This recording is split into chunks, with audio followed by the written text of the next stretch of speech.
Mañanas en Libertad, con Carmen Carbonell.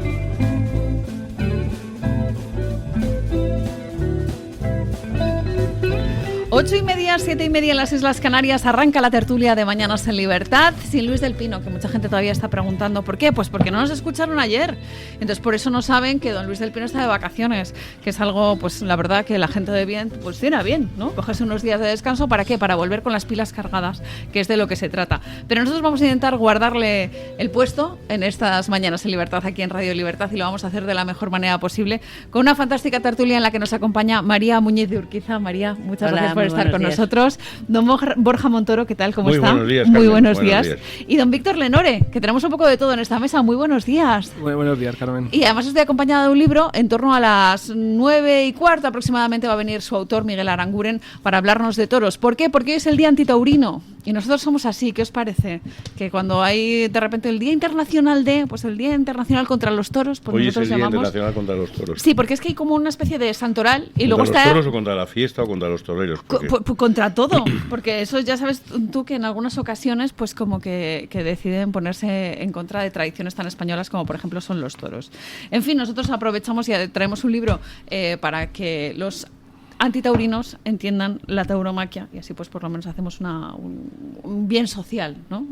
Porque la radio es servicio, yo lo digo servicio muchas sobre veces. todo, siempre. Entonces, sí. pues vamos a intentar ejercer ese servicio público. Bueno, tenemos dentro de la actualidad política, económica y social muchos temas que analizar y temas que me preocupan a mí mucho. Por ejemplo, la renovación del Consejo General del Poder Judicial. Por ejemplo, ese caso de los ERES, que se dijo que habrá delito alguna cosa y que de repente ya no es delito. Porque claro, la amnistía llega a todos los puntos y por supuesto, lógicamente, pues el de la malversación de fondos también ha sido tocado por la mano de la gracia de la justicia, de según qué justicia. En fin, tenemos también encima de la mesa las consecuencias de la ley de amnistía. Hay un par de policías que sufrieron daños en ese intento de golpe de Estado de 2017 y que de repente, pues tampoco ha ocurrido esos daños. Tenemos temas como, por ejemplo, la inseguridad ciudadana. Hoy estamos preguntando a nuestra audiencia si notan más inseguridad que años atrás. En fin, yo he puesto un montón de temas encima de la mesa. No sé con qué os apetece empezar. Con cualquiera, pero son cada cual peor. Cada cual peor, ¿no? No hay nada que se pueda... ¿Qué dices? Bueno, esto se salva, ¿no? Es que ya prácticamente vamos de mal en peor. A mí me preocupa, si os parece, el tema de la justicia, ¿no? ¿Por qué? Pues porque hemos visto como el asalto de los últimos meses, años de Pedro Sánchez a la justicia se ha materializado, por ejemplo, con la toma del Tribunal Constitucional. Saben ustedes que el presidente del Tribunal Constitucional es Cándido Conde Pumpido, al que se le conoce, entre otras muchas cosas, por esos favores debidos, ¿no? Esos mandatos que ahora están siendo bien pagados, ¿no? Con este tipo de cargos. Esto es lo que ha pasado en el Tribunal Constitucional y yo no sé si que se pongan de acuerdo PP y PSOE respecto al Consejo General del Poder Judicial es una buena noticia o es otra vez un reparto de cargos. Yo creo que es una mala noticia que se pongan de acuerdo, porque es seguir con la chapuza que ha llevado a esta chapuza en la que estamos. Y además es peor, porque sería consecuencia de la política macarra del gobierno, de los ultimátums, de las amenazas, de si no se hace así en este plazo, entonces te pincho. Es decir, es la degradación de las instituciones llevada al paroxismo en el que estamos. El Consejo General del Poder Judicial, de que es el órgano de gobierno de los jueces, no es del sistema jurisdiccional, ¿no? Pero es muy importante, sobre todo porque son los que nombran a los jueces de las altas instancias y a los que van a juzgar a los políticos. Es muy grave cuando se había llegado a la situación de poder cambiar el modelo, se vaya a continuar con el modelo cuando estamos en el abismo de la quiebra. Y sobre todo también porque la situación en la que se está, que es un bloqueo por parte del PP, desde luego, con la no renovación, si no se cambia la forma de elección, pero también es bloqueo por parte del PSOE, que impide a un Consejo del Poder Judicial en funciones ejercer las funciones de nombrar a los jueces, ¿no? Entonces, el bloqueo es doble y lo que pretende ahora mismo el Gobierno no es, como se está diciendo, preservar la independencia del Poder Judicial y sacarlo de las garras del PP, sino es controlar el Consejo del Poder Judicial y dejarlo en las garras de los dos partidos. Y mantener su hegemonía, ¿no?, dentro de ese Consejo que, por tanto, pues como decimos, es lo que les interesa, ¿no?, ese reparto de cartas y que en el fondo sigan teniendo bastante poder. A mí me llama la atención que el Partido Popular ha tenido numerosas ocasiones de cambiar el sistema de elección de jueces. Yo siempre... Y sin embargo no lo hizo. Siempre Y ahora...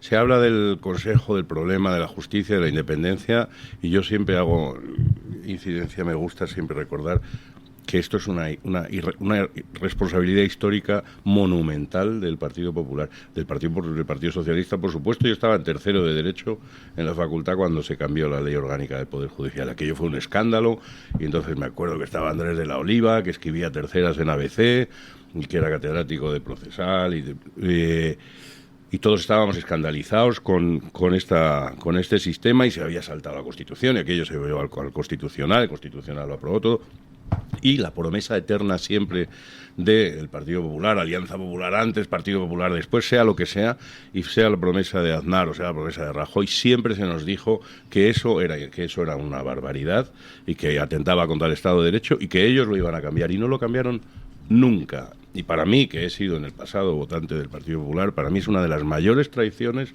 que yo he recibido por parte de ese partido, y no se la perdono jamás. Y por eso cuando se me hace siempre alusión, es que deberíamos agrupar el voto, digo, yo ya lo hice, pero nunca recibí aquello que se me prometía. Entonces, la situación en la que nos encontramos ahora, que es verdad que es una situación de asalto, y el primer responsable, por supuesto, es el que ahora mismo, que tiene el poder, quiere asaltarlo y quiere tomarlo, es responsabilidad, primero, por supuesto, de Sánchez, que está pretendiendo llevárselo todo, pero es que el terreno se lo ha preparado el Partido Popular, que no debía de haber permitido esto jamás, y que además estaba amparado por una regulación europea que le invitaba, del Consejo de Europa, que le invitaba a Rajoy a hacer una modificación del 2012, y en el 2013 Rajoy modificó la ley, y en lugar de atenerse a las consideraciones que entonces se le daban, entonces no, porque era muy cómodo, cuando uno está sentado en la Moncloa, es lo que dice nuestra compañera, es muy cómodo pensar, decir, hombre, ahora tengo la ocasión, sobre todo si tienes asuntos que vamos a ver cómo funciona esto en los tribunales, y todo el mundo efectivamente dice, hombre, el Consejo del Poder Judicial en definitiva no es más que un órgano de gobierno,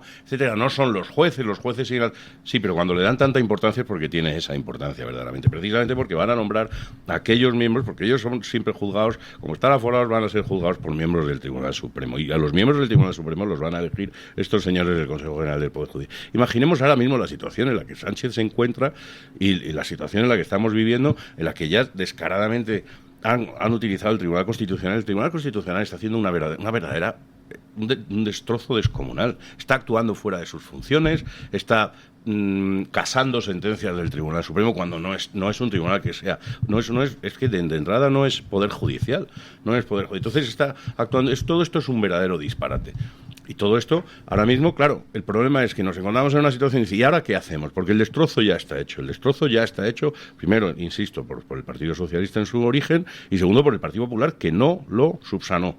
Y ahora mismo dice, entonces ahora, ¿qué hacemos? Dice, perpetuar la situación es lo peor que se puede hacer. Es volver a decir, ahora bueno, pues vamos a pactar. El mal menor. Ahora nos están vendiendo el mal menor. Una vez que ya está hecho el destrozo, dice, bueno, es que ahora en esta situación, como ya no hicimos lo que teníamos que hacer, pues hoy vamos a hacer lo mejor que podemos, que vamos a pactar. Y nos están intentando empezar a vender, y yo creo que esta semana además lo peor es lo que dice usted, encima con el cuchillo en el cuello, de alguna manera. Es este tipo de actitud macarra, que es esa sensación de decir, es que si no hacéis lo que yo os digo, en el mes de julio os cambio la ley otra vez. Y eso es el peor momento, es precisamente cuando no puedes acceder a eso. Es decir, no, así no se hacen las cosas. Y sobre todo ese chantaje del que hablaba antes María, en relación, ¿no?, a, bueno, pues si no pactas conmigo, lo hago por la puerta de atrás, ¿no?, que es algo que desgraciadamente el Partido Socialista de un tiempo a esta parte nos ha acostumbrado a hacer, pues hágalo usted, ¿no?, por la puerta de atrás. Hágalo usted por la puerta de atrás. Aparte de que se habla constantemente, y los medios, y ese bombardeo constante del bloqueo del Poder Judicial, si ahora mismo no se nombran nuevos miembros del Supremo, etcétera, etcétera, es porque el bloqueo lo trajo el Partido Socialista cambiando la ley. Yo creo además que es que estamos llegando a un ridículo tan grande. Yo he estado muchos años en Bruselas, como sabéis, y como saben los oyentes, creo, y si no, ahora se lo cuento. para cambiar la ley la forma del nombramiento del Poder Judicial, adaptándola como exige la Unión Europea, se han estado reuniendo en el mayor ridículo posible en Bruselas con el comisario de Justicia de testigo los representantes de los dos grandes partidos políticos. Que ya la forma de elección del Consejo General del Poder Judicial en España, que se esté debatiendo en Bruselas, como el proceso catalán en Suiza, es decir, España está realmente, mira, el día antitaurino, como cagancho en Almagro está quedando. Después de todo ese ridículo, resulta que la solución va a ser que no haya solución, es decir, volver a lo anterior que no se corresponde con la normativa que exige la Unión Europea. Y lo vamos a hacer desde España, después de haber hecho el ridículo en Bruselas, de que no se ha llegado a un acuerdo y se llega a un pacto a través de lo que decía yo antes, del chantaje, de la macarrada, y para no solucionar nada. Sobre todo planteando y vendiendo constantemente a la ciudadanía la idea de que esto es un asunto de dos partidos, porque son los dos partidos mayoritarios. Que se tienen que poner de acuerdo, etcétera. Si es que el presidente del Consejo General del Poder Judicial ha escrito una vez más una carta a los presidentes de las cámaras, porque aquí la verdadera responsabilidad es de la presidenta del Congreso, que es la que tenía que... Es su obligación constitucional. Tiene que solucionar esto. Pero eso es un debate que debería hacerse en las cámaras, porque son las cámaras las que eligen a los miembros del Consejo General del Poder Judicial. Hemos traducido que las cámaras, pero hay medios de prensa que hoy dicen el presidente del Consejo General del Poder Judicial se dirige al PP y al PSOE. No es verdad, es que no se ha dirigido a ellos, se ha dirigido a la Cámara, que es distinto. Lo que pasa es que hemos traducido la Cámara por PP y PSOE. Aquí en España siempre es PP y PSOE. Porque además eso forma parte también de la degradación de las instituciones. Es decir, se ha ninguneado al Congreso de los Diputados y al Senado, a lo que es la representación nacional. Que se habla mucho, yo siempre recuerdo mucho. La soberanía popular, que no es popular, es soberanía nacional, reside en el pueblo español, que se expresa a través del Congreso y el Senado. Bueno, pues el Congreso y el Senado han desaparecido para el nombramiento de una parte del Poder Judicial, es decir, de otro de los poderes del Estado. Es un despropósito, la degradación de la democracia española y de las instituciones españolas. Siempre recuerdo a mi querido Gabriel Albiac, con el que he tenido mucho trato, y siempre me dice, cuando se habla de la degradación de los poderes y de la separación de poderes, aquí en España se habla como si el único poder que tuviese que ser independiente es el judicial. Pero se da por supuesto que el Ejecutivo y el Legislativo son una especie de masa ya unida. O sea, aquí no hay legislativo. Pero el Legislativo es un poder del Estado que debería, en teoría, controlar al Ejecutivo. Pero cuando es al revés, es el Ejecutivo el que tiene al Legislativo como una marioneta y lo maneja de esa manera. Y el Legislativo han perdido completamente la vergüenza y son elegidos por nosotros, son nuestros representantes. Todos y cada uno de los que están allí, nos gusten o no, pero todos y cada uno nos representan y están elegidos para controlar al Ejecutivo. Bueno, esto es un sueño que ni siquiera se nos pasa por la cabeza, pero debería ser así. Pero es verdad que se están utilizando como instrumento de presión política, ¿no? Esto que señalaba antes María, de ese tutelaje, esta mediación de la Unión Europea, la verdad es que nos deja muy mal puesto, ¿no? En España en particular, porque al final... Sí, porque ha habido declaraciones, no sé quién, el gran Wyoming, creo que es el que ha dicho. ¿Ah, sí? referente. No sé, sí, he oído, porque hay últimamente muchas.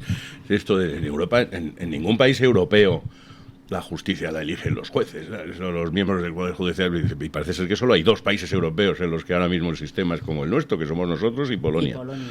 Creo que es el único, son los 2 únicos casos. Pero sobre todo que tenga que venir un comisario pues a sentarlos a la mesa, ¿no? Como de niños pequeños, de venga, siéntate aquí, hablad ahora, ¿no? Eso, la imagen que traslada de una justicia débil, ¿no? De una justicia casi diría yo menor de edad, no sé si... No, yo creo que la justicia sea débil por eso. Lo que es débil es la institucionalidad en España, pero la verdad es que la justicia sigue funcionando todos los días y lo que afecta a la generalidad son los desahucios. Con una falta de medios monumental, que es una de las cosas que se queja, al margen de que tengan independencia o no, después dicen, bueno, es que no tenemos medios realmente. Claro, pero es que muchas veces se ha hablado de meterle mano a la justicia, por ejemplo, en ámbitos como la digitalización, ¿no? Saben ustedes, uno de los grandes problemas son los múltiples legajos con los que se tienen que pelear y que van de un tribunal a otro, de un juzgado a otro, etcétera, etcétera. Pero mientras tenemos estos problemas, por así decirlo, en la cúpula, ¿no? No se termina de meter mano a la base. que es lo que realmente le llega al ciudadano, ¿no? Mira, yo cuando me divorcié tuve que hacer un trámite en la Plaza de Castilla y fue un trámite para lo sencillo y con 100% de acuerdo que había, que fue enorme. Y nos explicaron los funcionarios que tenían que hacer el doble de trabajo porque había que hacer todo en analógico y digital. Habían digitalizado la Administración de Justicia, pero como no se fiaban de que un día alguien desenchufase una cosa y todo se borrase, tenían que llevarlo todo también así. Y eso es de una cosa muy básica, puedes imaginarte cómo están otras cosas. A mí me ha gustado esto que ha dicho María del gobierno Macarra, y esto de que se tengan que sentar con la Unión Europea parece como dos adolescentes, uno que es muy conflictivo y otro que aguanta todo, que sería el PP, y les tiene que juntar el profe para decir que... Venga, hablad entre vosotros, ¿no? De todas formas, a mí me gustaría mencionar que hoy hay una buena noticia judicial, aunque no sea en España, que es la liberación de Julian Assange, aunque sea de una forma un poco indigna, ¿no? Porque ha tenido que reconocer su culpabilidad, le van a perdonar los 5 años, o sea, le van a poner 5 años que ya ha pasado,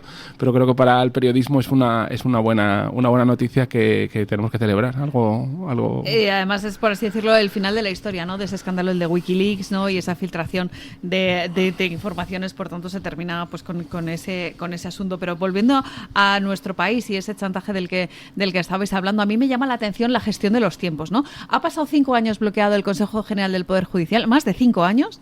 ¿Por qué ahora? De verdad que es una pregunta que me hago. ¿Por qué hemos llegado a este punto en el que la renovación del Consejo General del Poder Judicial es urgente? Yo creo que hay razones por ambas partes. Ya vamos a atribuirles, ya que se lo han cogido ellos, la competencia al PP y al PSOE. Yo creo que el PP necesita que dejen de acusarle cada poco de estar en contra de la Constitución, porque eso desactiva muchos de los argumentos del PP. Y el PP no sabe reaccionar a cuando le están acusando. Entonces, como permanentemente, cada vez que hay algún desmán por parte del gobierno, que lo denuncia el PP y el gobierno dice, bueno, ustedes cállense, que están fuera de la Constitución por no renovar el Consejo del Poder Judicial, y ya eso es lo que está también tan de moda, ya se pierde el relato ahí, la gente se pierde. Y por una parte creo que el PP está interesado en quitarse ese muerto encima. Y por otra parte, el PSOE sabe que realmente la justicia está colapsando, es decir, que hay como un 30% de los jueces del Supremo que están sin nombrar, que se van jubilando, se van muriendo, ¿verdad? Y eso hay que darle una salida, y mejor darle una salida desde la posición en que están ahora, que todavía tienen el poder, que yo creo que van a dejar de tenerlo en breve, y que tienen muchos casos pendientes. Es decir, que tenemos aquí... se nos está también desviando un poco la atención, pero hay muchos temas de aforados que están en el candelero, ¿no? Y creo que desde el gobierno está pensando, vamos a solucionar esto para que todo siga como estaba, vamos a poner el máximo de nuestros jueces, que eso es muy triste también, que siendo todos jueces de reconocido prestigio o profesionales de reconocido prestigio, al final se ha quedado en el imaginario colectivo que son los del PSOE y los del PP, o los de izquierdas y los de derechas. Pero creo que hay interés por ambas partes, uno político, de quitarse esa acusación de encima, y otro de, bueno, vamos a dejar esto arreglado, no vaya a ser que... Y creo que dentro de no tanto habrá elecciones porque está todo tan empantanado. Yo lo veo más negro todavía. Yo no veo que sea, hay que quitarse esto de encima, la actitud del Partido Popular sí está bien retratada. El Partido Popular siempre actúa reactivamente, no suele llevar el discurso, no controla la actualidad política, está siempre a rebufo de lo que le van planteando. Yo es que creo sinceramente que sí que hay una agenda totalitaria por parte del presidente del gobierno. O sea, verdaderamente pienso que la democracia en España está en absoluto peligro. En este momento, más que nunca. Y que el objetivo es hacerse con todo. Con todo. Y no les queda mucho. Realmente. O sea, el Tribunal Constitucional ya está entregado. A ellos les da igual que el 7-4 del Tribunal Constitucional no les avergüenza lo más mínimo. Ya saben perfectamente que cualquier cosa que vaya y que entre por esa puerta va a salir con una aprobación del 7-4, y el 7-4 ya lo han firmado y han dicho nos basta y nos sobra para hacer lo que nos dé la santa gana. Con ese tribunal al que le vamos a dar atribuciones que antes no tenían. Igual, ¿quién va a deslegitimarlo? ¿De qué manera? Los mecanismos para poder cambiar eso son demasiado complicados, no va a suceder, necesitan aprobarse ellos mismos por 3/5 partes de los miembros del Tribunal Constitucional el poder juzgar a uno o llevar a los tribunales a uno de sus miembros por prevaricación. Es demasiado complicado, eso no va a suceder. Lo tienen controlado, tienen el Tribunal de Cuentas, tienen la televisión española, no se puede uno ni asomar, etcétera, etcétera. Lo tienen absolutamente todo controlado. Y les faltan los jueces. Lo único que, es decir, para conseguir este paso, la única defensa es la defensa numantina de decir no. O sea, de ninguna manera, bajo ningún concepto, se va a modificar la composición de los miembros del Tribunal del Consejo General del Poder Judicial, a no ser que previamente se modifique el sistema de elección. Eso es lo único que cabe decir hoy en día y es lo único que el Partido Popular debería estar repitiendo constantemente. Esto, por supuesto, con todos los medios, le van a acusar de inconstitucional, de cargarse la justicia, de estar... Y ese bombardeo constante, yo creo que es que el Partido Popular no lo puede soportar. Efectivamente, como dice María, hay un momento en el que se rinde. No lo pueden soportar. Es superior a sus fuerzas porque es una carga que no están dispuestos a asumir. De hecho, Alberto Núñez Feijóo dijo algo así como que, mira, me van a criticar de todas maneras, así que, entre comillas, doy mi brazo a torcer. Pero ¿no? es que el brazo Porque... a torcer que da no es el suyo, es el de todos nosotros. Claro, que es lo que le decíamos, o bueno, comentábamos antes en las noticias, ¿no? Sentarte en una mesa a negociar con Pedro Sánchez es un peligro. Es un peligro de base, porque sabes que te va a timar. No sabes cómo, quizás ahora no, quizás después. En estas mismas circunstancias, sobre todo en las circunstancias que estamos viviendo, que la ley de amnistía parece que ya se ha olvidado. Y ahí sigue, y ha sido una barbaridad monumental. Una barbaridad monumental. Y estamos en una legislatura que es una dinamitación. Están dinamitando completamente todas las estructuras, los cimientos es que un Estado de Derecho es una cosa muy delicada, muy complicada, pero como empieces a dinamitar los pilares, acaba derrumbándose entero. La gente no tiene confianza. Antes estábamos hablando el señor Lenore y yo, y me estaba comentando algo sobre una encuesta sobre la confianza de la gente en la justicia. ¿Y existe, queda algo de confianza de la gente en la justicia? No queda. Lo que es relevante de la encuesta es que la sacaba el diario.es y que decía que el 60% de los españoles no confiaba en la justicia, ¿no? No es casual que saquen esto ahora. Tampoco es casual, efectivamente. Sí. Es un poco tendencioso, precisamente. Como ha dicho María, la mayoría de la gente cuando ve noticias judiciales se pierde un poco. Entonces, con lo que están aprovechando, como esto que decía Borja de Wyoming, de decir, no, si es que esto es una cosa que se hace solo en España, lo de que los jueces elijan unos a otros, o el diario.es diciendo, no, es que no confiamos en la justicia. Entre que es complicado y que tú le vas añadiendo la famosa máquina del fango que Pedro Sánchez dice que la derecha tiene funcionando todo el rato, en realidad la izquierda la tiene a todo trapo. Y se ve en esto de Wyoming y lo del diario. Lo que quieren es hacer que es una cosa complicada, dejándonos a nosotros, enmerdar con encuestas como esta, que por cierto era una empresa que se llama Simple Lógica, que yo era la primera vez que oí hablar de ella, ¿no? Pero los titulares, tendemos a leer solo los titulares, a leer en diagonal y no enterarnos muy bien de las cosas, y la impresión que te queda es que la justicia es una cosa que no funciona y que la justicia está tomada por jueces fachas. Claro. Esto es así, el retrato que se presenta al escenario, o sea, sí. Se levanta el telón y aparece un escenario y están bombardeando constantemente para dejar una sensación de decir, la justicia es lo último que queda del último resquicio del franquismo en España. Te lo están vendiendo de esa manera, llevamos 50 años de democracia. Yo creo que hay una cosa muy seria aquí, que lo habéis señalado vosotros, habéis señalado la conclusión. Nada está siendo gratuito, y es verdad que hay una agenda detrás de todo esto. Por ejemplo, cuando se está eliminando y actuando como un tribunal de casación, el Tribunal Constitucional, para eliminar la malversación del tema de los ERES, no están pensando en los ERES, están pensando en la malversación de los catalanes de Puigdemont, etcétera. Es decir, están abriendo el camino para decir, bueno, esto ya el Tribunal Constitucional ya ha dicho que no es. Están obviando lo que han dicho parte de los fiscales, es decir, la argumentación de que la malversación debe quedar fuera de la amnistía. Pues eso se está eliminando por otra vía. Cuando se está diciendo que los españoles no confían en la justicia, y previamente se ha hablado de que hay que modificar la forma de acceso de los jueces a la carrera judicial, que solo llegan las élites, etcétera, que esto debería hacerse de otra manera. se está minando la confianza de los españoles en la justicia, pero si eso se une a que los españoles tampoco confían en los partidos políticos, con razón, de que los españoles ya no confían en la prensa y entonces por eso hay que manipular la prensa desde el gobierno, porque es que hay mucha fake news, mucho bulo y mucho TikTok y mucho digital y mucho pseudomedio.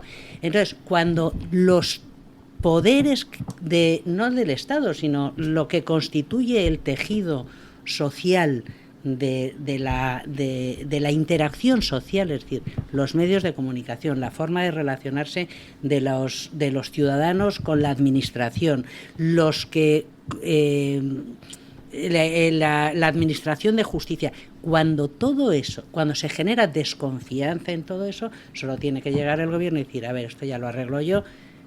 Claro. Y recolocar todo. Solo arregla, como Yolanda Díaz diciendo que viene a arreglar el problema de la vivienda. Es un problema muy grave. Llevan 7 años gobernando ya, claro, o 6 años desde la moción de censura, creo que se celebraba. Es muy grave lo que está pasando, porque es como se ha extendido de una manera tentacular el gobierno, sin ninguna transparencia además, ¿no?, sobre todos los sectores que desde los que se podía ejercer algún tipo de control sobre el gobierno. A mí me parece una de las cosas que me parece verdaderamente grave y que me siento insultado como ciudadano, con derecho a escuchar. A mí me molestan los debates y las negociaciones en despachos fuera del alcance de mi vista. Siempre me ha molestado. Eso de que partidos se reúnen en no sé qué despacho, en no sé qué excusado, o un salón privado de un restaurante, o en Bruselas, me da igual, y negocian algo que luego aparecen en el Parlamento y hacen una sesión que es un teatrillo en el que se van, tú me vas a decir esto, me vas a decir aquello, yo me meto con tu mujer, yo no sé quién es cuándo, y tal, pero está todo ya arreglado por debajo.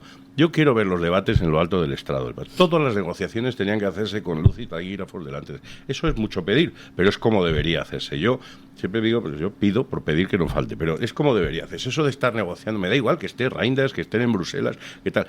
Otra cosa que también yo creo que les da un poco de terror, y esto es más por parte del Partido Popular, quieren a lo mejor zanjar la situación, porque de alguna manera el Partido Popular ha vendido algo a sus votantes que es curioso, porque han vendido el europeísmo, cosa que es muy curiosa, digo, porque en las últimas elecciones europeas el Partido Popular no ha hecho una campaña con un mensaje europeo. Es un partido que se ha dedicado a decir hay que echar a Sánchez, como si fueran unas elecciones legislativas. Sí, que estaban más en clave nacional que en clave supranacional. Estaban mucho más en clave nacional que en clave europea. Pero el Partido Popular, en cualquier manifestación, en cualquier reunión, en cualquier meeting que ha estado haciendo, siempre viene y reparte 2 banderitas, la bandera española y la bandera azul con las estrellas amarillas. Y entonces es Europa, Europa, y nosotros somos europeístas, y verás cómo Europa nos va, y mientras esté ahí Europa, y nos ayuda aquí no y va a nos pasar salva nada. También, que muchas veces lo dice el PP, ¿no? Que ya vendrá Europa. Que ya vendrá Europa, y Europa nos va a salvar, y hay 50 veces hay unas instituciones europeas, y si no es una, es otra la que nos va a salvar. Y esto empieza a demostrarse que no es así, y no va a ser así. Y no hay forma humana de, cuando has estado repitiendo y vendiendo a tus votantes que esto va a ser así, no hay forma humana de ahora presentarse y decir, pues resulta que no, que esto no era así, que esto al final van a hacer lo que quieran, y no hay forma humana, y no nos va a salvar Europa.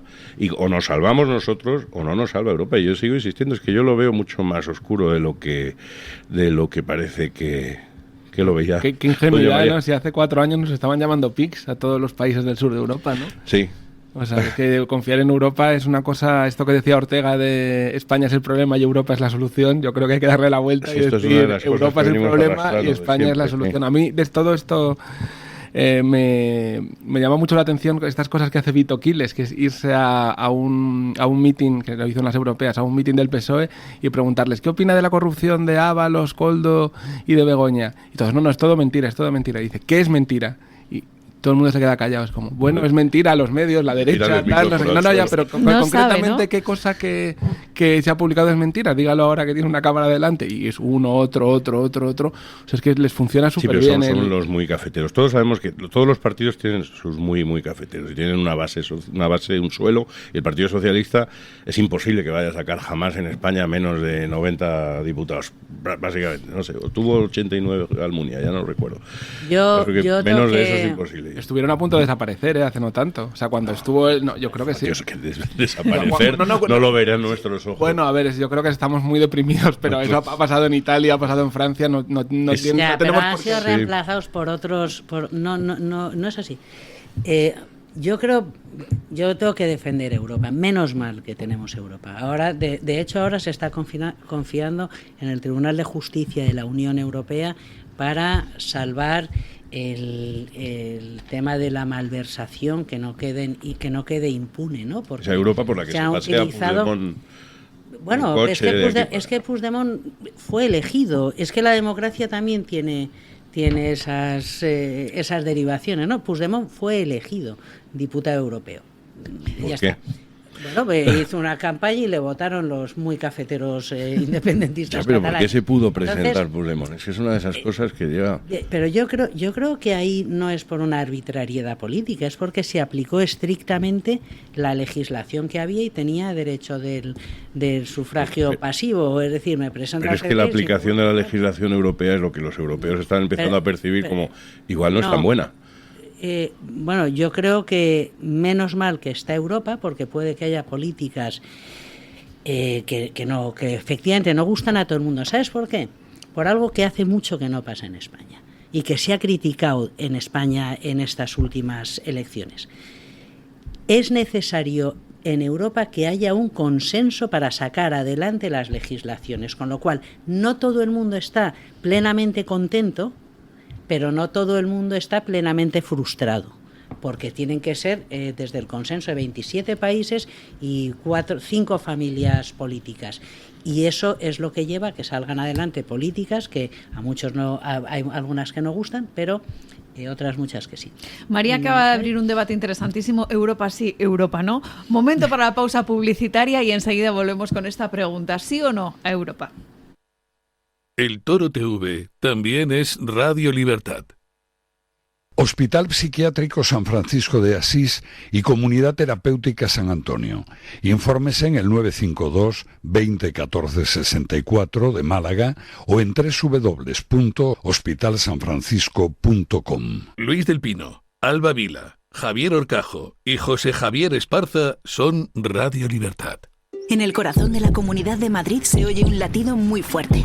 Es Arco Verde, un gran corredor forestal de 200 kilómetros que te invita a vivir una auténtica experiencia con la naturaleza. Caminos, senderos y vías ciclistas te esperan para conocer y disfrutar la biodiversidad de nuestro entorno. Siente el latido de Arco Verde, un espacio para conectar con la belleza natural. Arco Verde, financiado por la Unión Europea, Fondos Next Generation, Gobierno de España, Comunidad de Madrid. Escápate del calor de Madrid y ven al restaurante El Torreón, en la cima del Monte del Pardo. Las mejores carnes y pescados desde 40 euros, vino incluido. Carne picaña brasileña y lomo de buey, auténticos. Disfruta de su famosa paella con langosta y de grandes vinos y licores. En sus amplísimos salones climatizados y terrazas. Cocina abierta de 11 de la mañana a 1 de la noche. Parque infantil, gran parking. Restaurante El Torreón, naturaleza, a 10 minutos de Madrid. Reservas en restauranteeltorreón.com. Luis del Pino, Alba Vila, Javier Horcajo y José Javier Esparza son Radio Libertad. La doctora Iradier, especialista del Instituto de Microcirugía Ocular, IMO, Grupo Miranza, realiza en Madrid cirugía premium de presbicia y catarata. Si desea eliminar sus gafas de vista cansada o nota que con la edad pierde visión, la doctora Iradier le realizará el tratamiento para recuperar la agudeza visual y nitidez de la juventud, con la mejor lente intraocular y la técnica más segura y eficaz. Doctora Iradier en IMO, Grupo Miranza. Teléfono 910-783-783. Calle Valle de Pinares Llanos 3, Mirasierra, Madrid.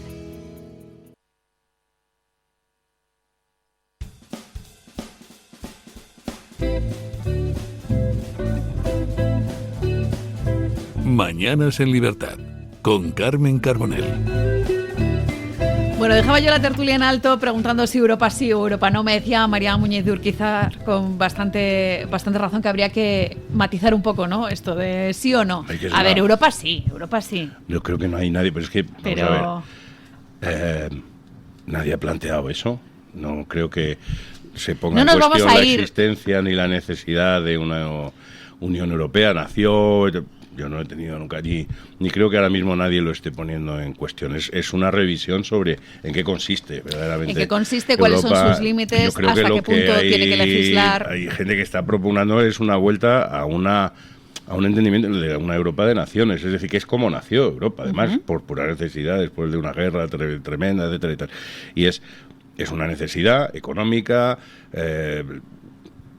nos beneficia a todos, pero tiene que ser un entendimiento entre naciones soberanas. Y efectivamente siempre va a haber tiranteces, siempre va a haber intereses de unos, de otros y tal. Entonces, yo creo que se puede llegar a un acuerdo perfectamente. Pero lo que no puede es disolverse un montón de naciones soberanas en una institución hacia la que pocas personas tienen conexión. No sabemos exactamente de qué manera nos representan y que cada vez nos condiciona más la existencia. Es decir, es que casi el 60% de las leyes que se nos aplican vienen de allí. O las políticas, por ejemplo, relacionadas con el medio ambiente. Estamos hablando de políticas relacionadas con, por ejemplo, los plásticos, ¿no? Todo esto es lo que se está poniendo ahora mismo en cuestión. No se reciclados. está poniendo en cuestión la existencia en sí de la Unión Europea o de que sea beneficioso para todos tener o incluso una moneda única o unas fronteras abiertas. Eso no creo que sea algo que la gente esté poniendo realmente en cuestión. Bueno, lo importante aquí es la soberanía, ¿no? Hace poco Hernández Mancha ha publicado un libro que se llama Secretos de mi partido. ¿Hernández Mancha? Sí, Hernández Mancha, sí. Y dio una entrevista que si la leías era muy reveladora, que decía, pues explicaba su experiencia y tal, y decía que había que aceptar que España era un país sin soberanía, ¿no? Y que nos convenía, que bueno, que nos protegía la OTAN, nos protegía la Unión Europea.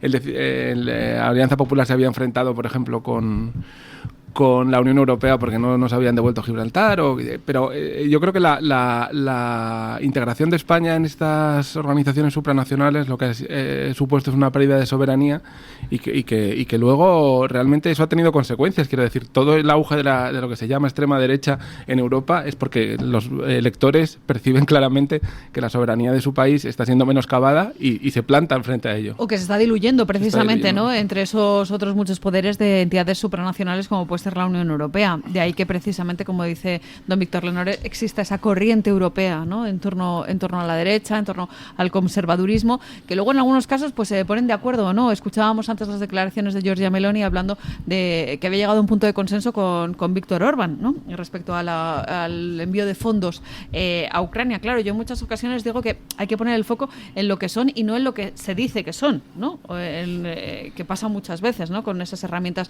de propaganda también en la Unión Europea. Yo creo, es así. Europa fue un proyecto de democracia y libertad, de prosperidad y de paz cuando surgió.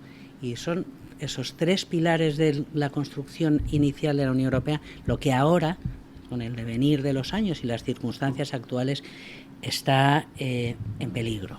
Hay una situación de degradación democrática en muchos de nuestros países, no solo en España, porque en Hungría o en Polonia hasta hace muy poco y en otros países, ¿no? En Italia, menos mal que hay una reorientación por parte de Meloni. En Alemania hay un auge de las fuerzas de extrema derecha y en algunos sitios de extrema izquierda que para mí me parecen exactamente igual de nocivas que la extrema derecha. Los extremos que degradan las instituciones democráticas me parece que son igual de negativos. Lo mismo con la prosperidad, con las crisis económicas que estamos viviendo y la pérdida de poder adquisitivo de la ciudadanía y la situación muy precaria de muchos trabajos, el envejecimiento de la población, etcétera, etcétera, ¿no?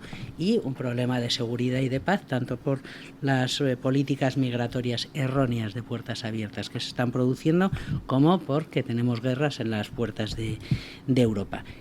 Cuando se tambalean los pilares sobre los que se ha creado algo, se dice, menudo horror eso que hemos creado, que nos ha llevado a esta situación.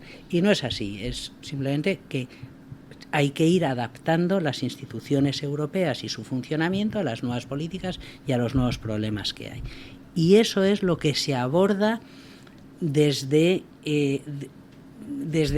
lo que se critica también, porque dicen, ¿dónde estaba la izquierda cuando hubo que regular el tema de la igualdad en Europa? Dice, estaba pactando con la derecha. Y es que Europa se construye desde los consensos, como decía antes, entre liberales, socialdemócratas, democristianos, conservadores, democráticos, los verdes con ciertos aportes, la izquierda unida en Europa, ciertos aportes, etcétera. Entonces, se construye así. y se construye de manera transparente. Porque cuando se dice es que todo eso se decide en Europa, el 60 o el 70% de la legislación, Europa no es una entidad exógena, extraterrestre o alienígena. Europa son los ministros que van a... Es percibida así, pero no es así. En España nadie sabe cómo funciona exactamente el Senado, pero no por eso el Senado es una cosa opaca, es simplemente que no tienes el conocimiento de cómo funciona. Y por otra parte, los colectivos a los que se les aplica directamente medidas europeas, directamente, no la legislación un poco más abstracta, saben perfectamente cómo funciona Europa. Es decir, cualquier agricultor en España sabe cómo funciona la PAC, dónde están las subvenciones, dónde se piden, qué cultivos hay, qué vides hay que arrancar.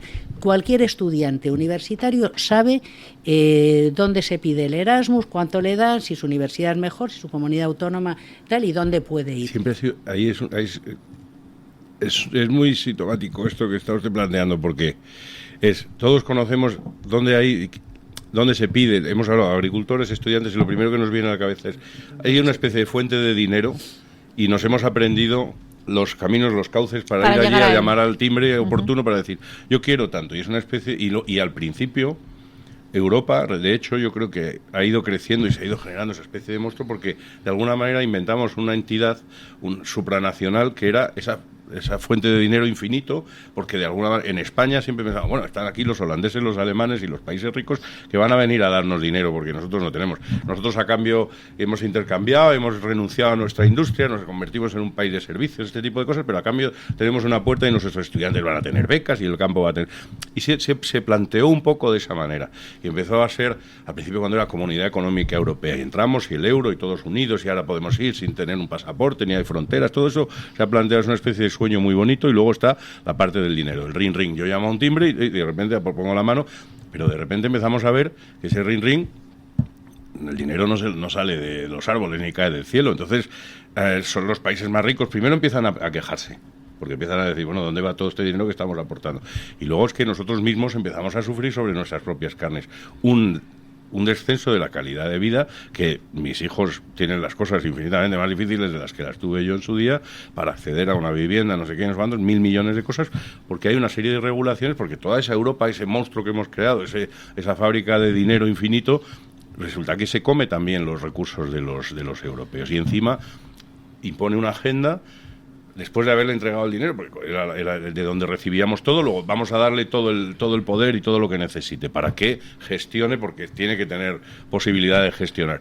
Y de repente empieza a gestionar y empieza a imponer una serie de regulaciones que mucha gente percibe como verdaderamente disparatadas. Es más bien, vamos a compartir soberanía, no a perder soberanía, vamos a compartir soberanía porque vamos a recibir no solamente retornos económicos, sino también una seguridad jurídica, una serie de oportunidades para las empresas, las exportaciones, los estudiantes, es decir, cosas más intangibles que no sea deme lo que decía la Thatcher, ¿no? Devuélvame mi dinero. Don Víctor Leonore. Sí, a ver, yo no creo en absoluto que lo que está pasando, por ejemplo, en Hungría sea una degradación democrática. Lo que creo que es una reacción muy saludable a la pérdida de soberanía que impone la UE.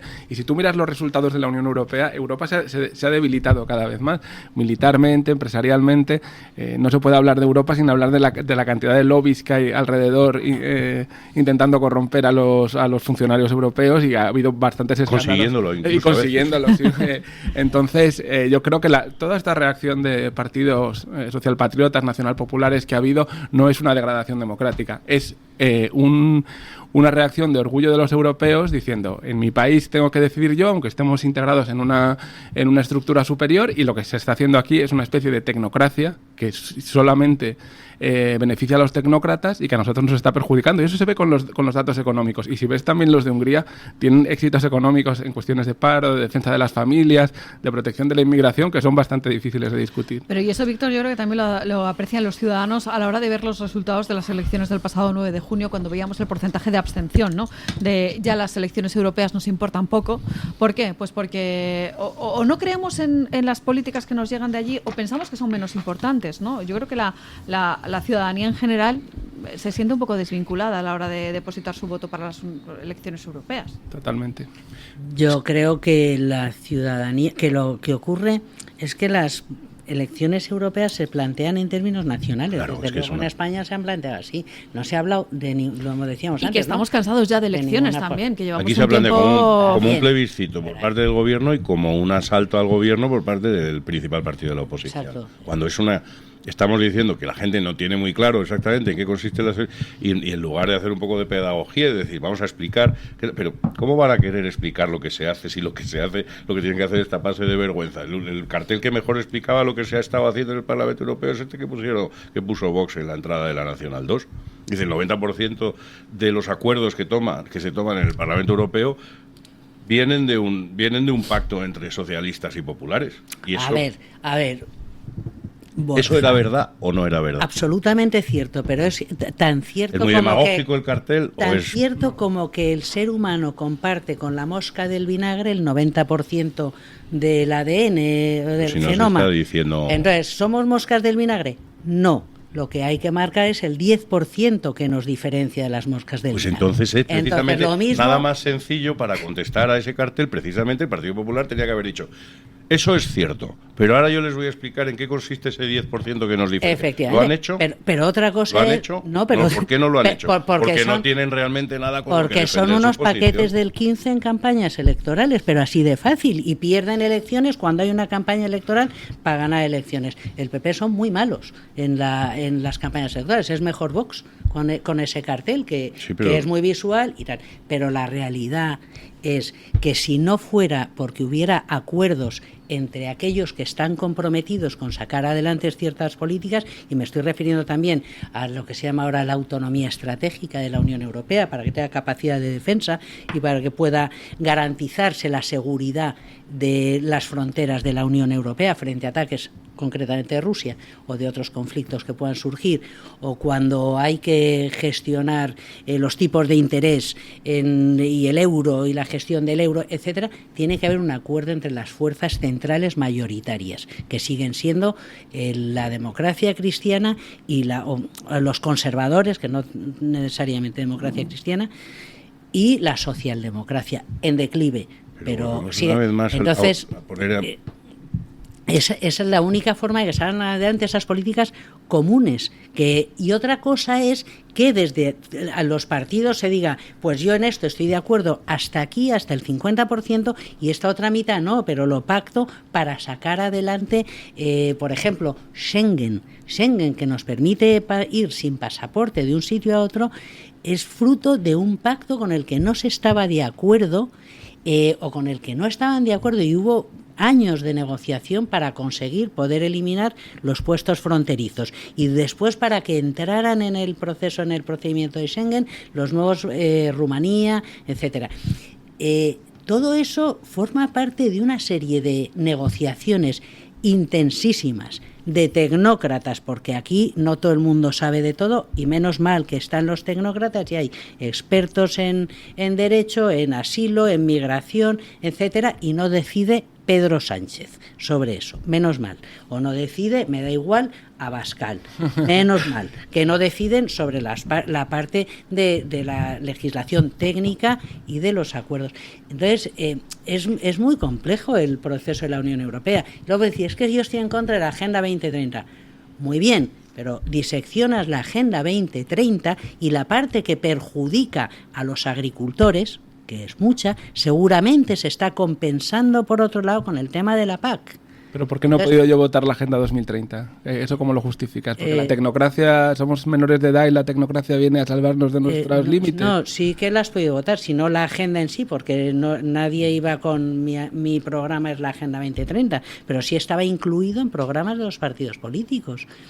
Sí, está incluido ahí. Sí, no votes al PSOE, no votes a Izquierda Unida, no votes a Podemos. Bueno, pero los referéndums se hacen cuando hay una cosa específica que afecta mucho a tu vida cotidiana, y yo creo que la Agenda 2030 es bastante evidente que merecía un referéndum específico. Absolutamente, que debería hacerse de otra manera, sí, pero que no es culpa de Europa que se pongan sobre la mesa una serie de temas de protección. Pero si es que en Europa ha habido países donde se han puesto, ¿de acuerdo? Cuando se vino con la célebre Constitución Europea, eso, de cuyo preámbulo se hizo desaparecer el cristianismo, 1000 años de cristianismo, de repente no aparecía. Dimos un salto desde Grecia y Roma hasta la Ilustración y luego la Revolución Francesa. Y no se hablaba. Entonces, porque estamos ocultando, porque no sé por qué, la Unión Europea se tiene que hacer según unas bases, pero al margen de eso, bien. Pero se viene con la Constitución Europea, se vota. En Irlanda dicen que no. Y entonces la Unión Europea... En Francia. Y entonces dicen, bueno, pues no vamos a hacer caso a lo que dicen. Entonces es cuando la gente... No se aprobó la Constitución Europea y ya está. Ya, en España se votó que sí, como no hubo un referéndum. Se votó un sucedáneo, se intentó reconducir, se intentó sortear la soberanía fíjate, popular. es que precisamente ese ejemplo, dices, se puso un tema importante como era la Constitución Europea, se puso a votación en toda Europa y no salió adelante. Pues eso iba a pasar con la Agenda 2030, seguramente, si nos dieran la oportunidad de votarla. Hicieron, en lugar de decir, vale, bien, no ha salido, vamos a plantear otra Constitución, vamos a elaborarla, lo que dijeron, ya no hay Constitución Europea. Claro, no, y la han cambiado por otra cosa que en realidad actúa como Constitución Europea, pero que ya no se ha votado. No actúa como Constitución Europea. Lo que hubo fue una reforma de los tratados célebre Agenda 2030 la es Agenda lo que 2030, como... No, la Agenda 2030 es una dirección clarísima de Europa en un camino. Por eso la gente está votando. Claro, es una dirección que se va componiendo de políticas y que depende de la composición tanto del Parlamento Europeo como de los gobiernos de los Estados miembros que se votan. Y mira, hay un ascenso de la extrema derecha en algunos que negarán la Agenda 2030 y no llevarán gracias a Dios adelante, ahora nos vamos a encontrar. Y no llevarán yo estoy deseando ver las... cómo funciona. Por eso creo que están a toda prisa ahora a ver la composición pues de la igual comisión, que con el Consejo etcétera. General del Poder Judicial, a toda prisa. A toda velocidad, porque dices que lo que nos viene encima en cuanto esté compuesto el nuevo Parlamento Europeo y si pasado mañana Le Pen está gobernando en la Cámara Legislativa en Francia, etcétera, y dentro de nada en las presidenciales, a ver cómo tiramos adelante con la Unión Europea. Pues veremos, porque ahí sí va a haber... menos mal que ya Le Pen ya no está en contra, o sea, ya no quiere la destrucción controlada o la deflagración controlada de la Unión Europea. Ya no quiere eso. Ya tiene unas posiciones de controlar o de gestionar con otra visión política algunas de las políticas fundamentales que además yo creo que son las que le han llevado como la inmigración. Político, en cuanto tenga el poder, mirará el horizonte y dirá: que aquí hay otro campo a conquistar. Entonces ya se convierte, en lugar de ser antieuropeísta, dirá: ahora lo que quiero yo es mandarle a la Unión Europea. Claro, pues efectivamente, pero... es lo que es la naturaleza del político. Eso es bueno, pero entonces, María, todo este ascenso de lo que se llama extrema derecha, que podemos llamar partidos nacional populares, socialpatriotas, esto que es una falta de madurez de los votantes, que no entienden la complejidad y la bondad de la Unión Europea. Gente que son unos sustos. Si viene Meloni, y luego Meloni está resultando ser un gobernante de lo más sensato. Habrá que reconocer un poco que si los europeos lo rechazan, ha hecho muchísimas cosas mal la Unión Europea, muchísimas. Pero los europeos no rechazan la Unión Europea. Hombre. Hay un ascenso de partidos que lo que están proponiendo es una política, un mensaje anti-inmigración, claramente. Un mensaje anti-inmigración descontrolada. Descontrolada, no sí, es lo sí. mismo. No es lo mismo, pero al final, a ver... O sea, es que no podemos meter África en Europa. No, básicamente estoy es un poco lo que... completamente de acuerdo. Yo, en mis redes sociales, concretamente en Twitter, todos los días pongo inmigración, absolutamente, hecho, sobre todo viendo la tendencia hoy demográfica. hay un tuit de García Domínguez, que también ha sido votante de la Nueva Izquierda, etcétera, y tal, diciendo claramente que la izquierda ha abandonado es una de las causas por las que muchos países se ha ido al garete. Y en Francia en particular, sorprendentemente además, el antisemitismo rampante ahora de la Nueva Izquierda, del nuevo Frente Popular, es demoledor. Es demoledor, y dices, ¿por qué la izquierda de repente ha decidido que podemos absorber a toda África y darles sanidad, educación? Y sin control y sin puestos de trabajo y degradando nuestro propio mercado laboral. De ellos aporten nada, etcétera. Entonces es imposible. Y eso vulnerabilizándoles a la explotación laboral. Y eso es un tremendo fallo de la izquierda europea que les está pasando factura y no tienen ningún... ¿Por qué ha sucedido eso en la izquierda europea? Creo que ha habido mucha demagogia. Creo que ha habido demagogia y también mala fe. Demagogia, necesitamos mano de obra, y el buenismo de pues que entren, que nosotros somos la tierra de la defensa de los derechos humanos y todos los que estáis perseguidos en todas partes, y vienen perseguidos y no perseguidos, y entonces se han estallado las costuras del derecho a asilo, del derecho de refugio, y ahora... Yo creo que hay Bueno, el derecho Yo de creo que hay una refugio no cosa lo cuestiona nadie. O sea, yo bueno, creo No que lo hay una- cuestiona, un pero partido como ya sí. entra la gente y se dice no se pueden devolver por si acaso y luego ya nunca más se supo, Yo creo es decir, que hay no se una, está aplicando. hay una cosa que es una soberbia supremacista que tiene mucho que ver con esa confianza ciega en la educación del buen salvaje, que es una cosa muy rusoniana de la izquierda de toda la vida, que es que el ser humano es moldeable y que se puede tal. Y entonces, desde hace tiempo, básicamente en un momento dado Europa adquiere tanta soberbia en sí, y tanta confianza en sí misma, somos la civilización, miramos al resto del mundo por encima con la nariz y decimos, somos capaces de absorber a cualquier persona que venga porque nuestro sistema es tan evidentemente superior que cualquier persona que venga del mundo lo que va a hacer es subsumirse, integrarse y se convertirá en ciudadano europeo. Porque, ¿cómo no lo va a hacer? Si tenemos un sistema sanitario, educativo, etcétera, tal, pues lo que hará será generar más ciudadanos europeos de distintas razas, que vengan de distintas procedencias. La religión no es un problema, porque Europa no ha tenido nunca una religión, como todos sabemos. Pues, todos podemos venir de cualquiera de las nuestras y seguir practicando nuestros cultos, y eso es lo que se dijo de alguna manera en un momento dado, con esa especie de soberbia progresista, de decir, no pasará nada porque todos seremos europeos y todos haremos fiestas y todos haremos... Y no ha pasado.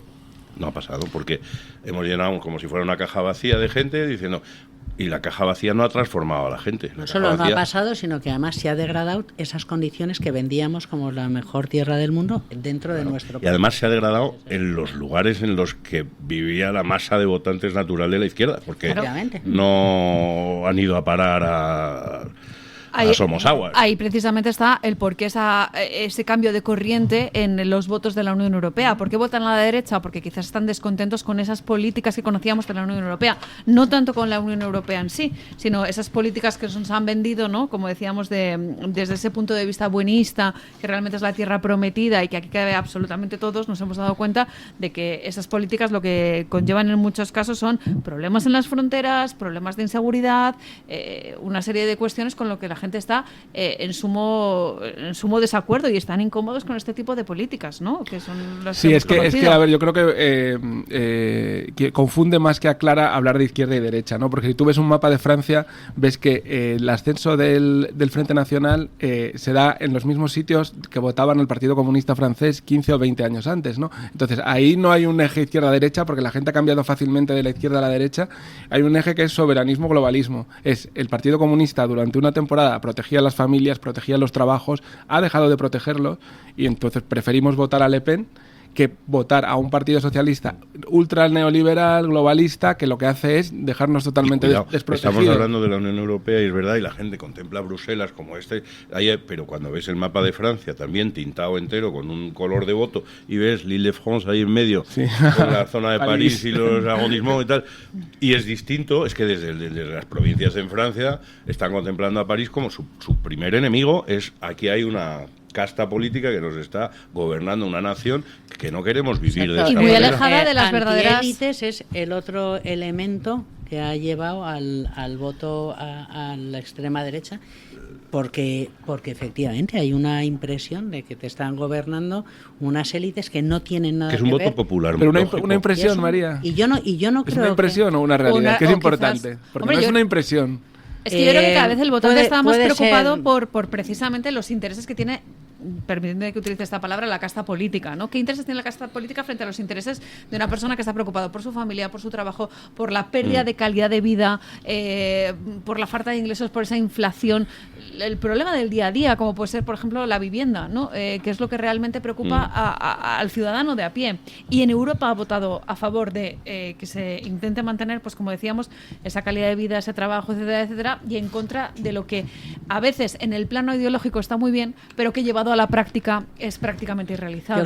Yo creo que esa es la clave, que no es en interés de la casta política, sino que es en el plano ideológico, sin descender a cuál es la realidad y de la vida cotidiana de la gente, más que los intereses, porque... Además se ha juntado esa casta, es lo que que la gente ve en los medios, en las televisiones, y que asiste conjuntos todos, y que dominan las televisiones, el cine. Hay una entrega de premios, hay la presentación de un libro y siempre están los mismos. Y es un montón de gente muy soberbia que no viven donde vives tú, que viven en unos determinados barrios de París, que no sé qué, que se mueven en unos salones alfombrados, y la gente empieza a tener la sensación de vivir en un despotismo ilustrado, de decir, esta gente ha decidido que me va a decir cómo tengo yo que vivir. Viven a mi costa, porque entre otras cosas todo eso es muy caro, además.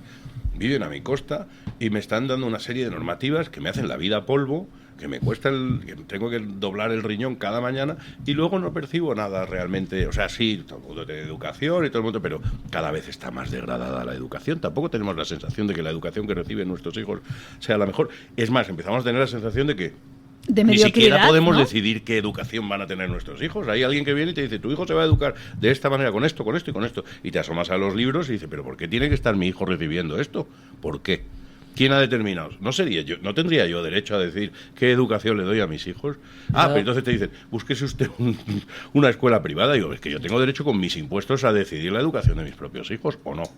Absolutamente. Pero yo creo que ha habido un error y un desprecio al pueblo, a la ciudadanía en general. Cuando viene una iluminada como Irene Montero y saca, cuando era ministra Irene Montero, y saca una campaña que es quiero volver borracha y sola a mi casa. Sí. Sola y borracha quiero volver a casa. Ningún obrero quiere que su hija vuelva borracha y sola a su casa. Claro. Es decir, ningún obrero quiere que que haya una escena pornográfica en el metro. Ningún obrero. Y se supone que esas políticas van dirigidas al pueblo en general. Pues no lo quiere. Pero durante años. Y yo tampoco, y no me considero obrera. Y eso que usted dice es cierto, pero el problema es que la izquierda durante años, frente a eso, la manera en la que ha reaccionado es, pues vamos a hacer que al obrero sí le guste ver escenas pornográficas en el metro. Ese es el verdadero problema. Que en lugar de atender a la gente, normalmente lo que han hecho es, vamos a cambiar las mentalidades. Lo que hay que hacer es bombardear, pim, pam, pim, pam, pim, pam.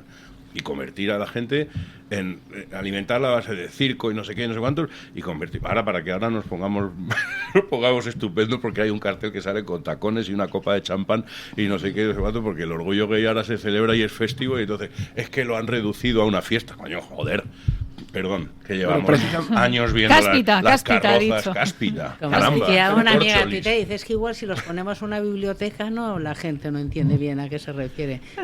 Pero precisamente lo que tú dices de Irene Montero es el paso de una izquierda muy crítica con la Unión Europea, como era la de Julio Anguita, a una izquierda muy partidaria de la Unión Europea, ¿no? Yo creo que hay cierto papanatismo en España, de que la Unión Europea nos va a facilitar todo. Los vídeos que sube Irene Montero cuando ha sido nombrada eurodiputada, llega allí, parece que está llegando a un parque temático o está llegando a Disneylandia. No tiene la impresión de que, aquí... por eso es una irresponsabilidad. Claro. Pero es de la entidad superior, ¿no? En plan de, mira, ya estamos en una entidad superior, ya estamos gobernando, ¿no? Por encima de todos. No, es peor.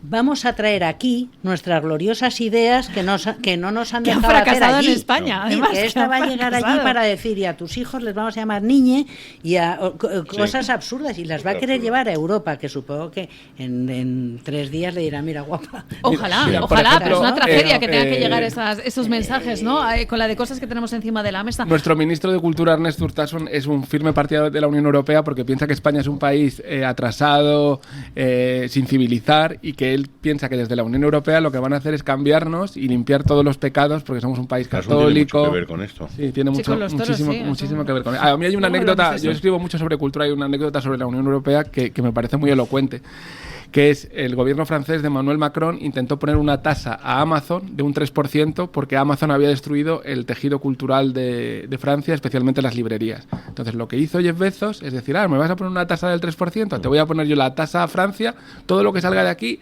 te voy a poner un 3%. ¿En qué nos ayuda la Unión Europea a que tengas una soberanía económica y cultural en Francia? ¿Nos ha ayudado a nada? No, lo que ayuda es a que haya ahí al lado de Bruselas siempre un super lobby de Google, un super lobby de Amazon y de Silicon Valley, que están todo el rato mirando cada detalle de la legislación para que ellos puedan hacer lo que quieran con la Unión Europea. Y el hecho de que no tengamos una industria tecnológica a la altura de Silicon Valley tiene mucho que ver con las disfunciones de la Unión Europea. Desde luego la Unión Europea tiene disfunciones, pero yo he trabajado muchos años ahí. Google Amazon, las gafas que se llaman, ¿no? Han recibido los mayores multas en la Unión Europea por abuso de posición, por tal. Pero es que son multas que parecen muy espectaculares, ¿no? Es que el comisario le ha puesto 150 para ellos euros, no, pero luego para ves los beneficios y claro, para ellos es legitimar su posición de dominio. Sí. ¿Y por qué no hay una industria tecnológica como la de Silicon Valley en Europa? Eso es un fracaso de la Unión Europea. Pues efectivamente, pero si hubiera, por ejemplo, ahora se está intentando que haya una industria de defensa común de la Unión Europea. Se está intentando porque se sigue defendiendo uno los helicópteros Leopard que hago yo y el otro los tanques no sé qué que hago yo, en lugar de poner en común los recursos. Pero bueno, se está iniciando esa industria común europea, pues va en esa buena dirección. O el telescopio, el sistema Galileo, tal que sin duda luego se impuso, porque también vivimos en un mundo global, se impuso el sistema americano. Pero Europa, yo creo que desde luego tiene que defender una tecnología, estar a la cabeza en inversiones tecnológicas, de inteligencia artificial, en las nuevas industrias que no sean competir con China, por ejemplo, con la manufactura. Y ahí es donde tiene que estar Europa y es donde hay que meter la pasta. Pero no podemos decir... El primer y principal problema que tiene Europa es que va a desaparecer demográficamente. Nos estamos suicidando. Sí. No tenemos hijos. Efectivamente. No es un problema demográfico. Eso es un problema que está ahí y que además grave. Yo creo que estamos en el punto en el que ya no tiene vuelta atrás. O sea, verdaderamente es que Europa, estamos hablando de Europa como si fuese algo que existe hoy y va a existir siempre, y es que dentro de 50 años Europa va a dejar de ser. Eso es verdad. Sí, porque tú cuando hablas de la tendencia demográfica parece que es una tendencia de moda, como ahora se lleva el amarillo, ahora se lleva el rojo. Lo que se llama tendencia demográfica tiene que ver con que no puedes acceder a una vivienda, no tienes un sueldo estable, no puedes tener hijos. No es una tendencia demográfica. También es cultural. Nos estamos dando cuenta. Ya, claro, exacto. Cultural, precisamente. Pero es decir, no solo material de que no se puede acceder a una vivienda, sino que también hay una concepción actual del hedonismo. En el ABC. En el diario ABC, el otro día, había una entrevista y salía así, una señorita, creo que era actriz, no recuerdo el nombre ni recuerdo quién era, pero que en el diario ABC aparece una señora diciendo, hablando sobre el embarazo y tener una criatura y tener un hijo, y decir, sí, cuando tienes un hijo realmente no estás trayendo una vida, sino que estás perdiendo la tuya propia. Esa visión del mundo en el que tener hijos es perder tu propia existencia. Esto es lo que se ha venido bombardeando en Europa desde hace años y años y años. Es esa caricaturización de la institución del matrimonio, de la familia, de un entorno en el que la gente se cría con un padre y una madre en una familia.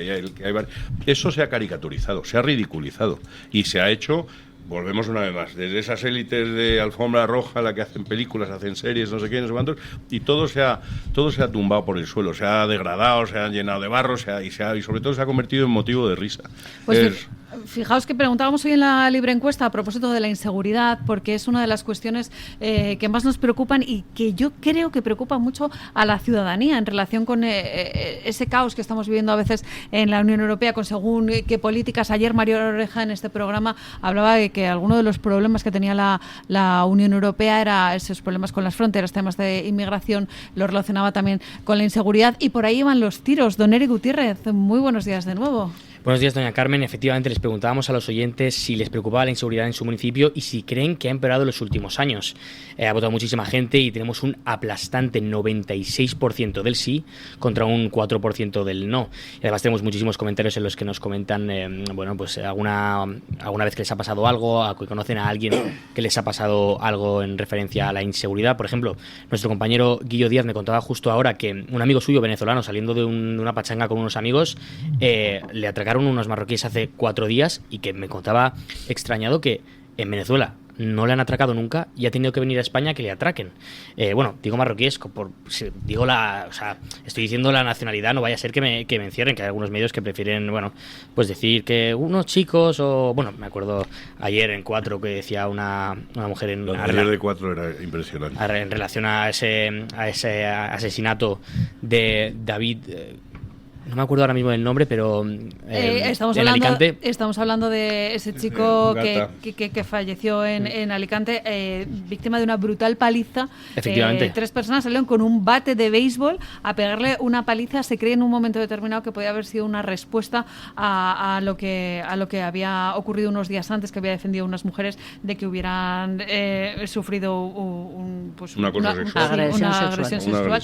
David Lledó es el fallecido de 38 años, natural de Alicante, que fue brutalmente golpeado. Y bueno, en cuanto se decía que igual una tertuliana decía que igual no habían intentado matarle. Bueno, no sé si saben lo que es un bate de béisbol y 3 personas pegándote con él. Yo creo que queda claro la intención cuál era. Que le querían pegar una paliza, está claro, que se les fue de las manos y acabó en muerte.